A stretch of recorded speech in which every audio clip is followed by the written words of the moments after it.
我妈妈留给我唯一的印象，就是她浇花的身影。那个时候，我们家里种了很多的花，我妈妈每天都会把所有的花浇一遍。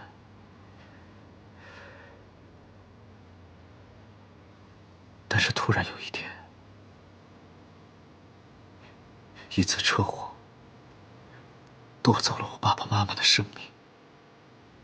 当时我特别恨自己，我恨自己太渺小，没有能力保护我的亲人。所以我长大之后告诉自己，一定要变得强大。只有强大了，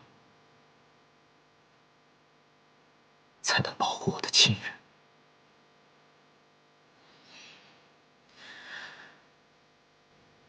每当我想起我妈妈的时候，我都会浇花。也许，这就是对她怀念和祭奠的一种方式。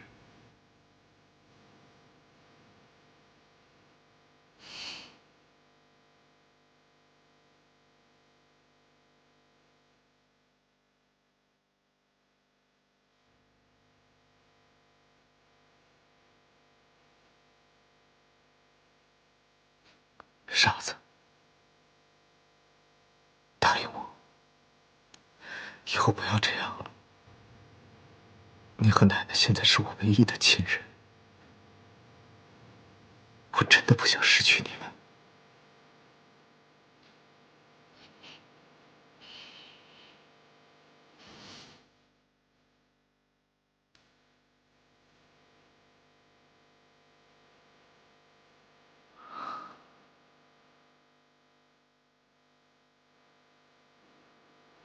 奶奶，你昨天晚上一定没睡好吧？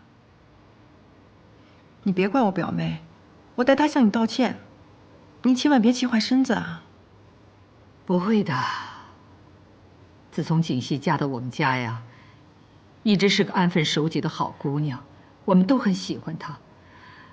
可是这段时间也不知怎么了，突然像变了一个人似的。可能是因为她心情不好吧？心情不好？她有什么心情不好的？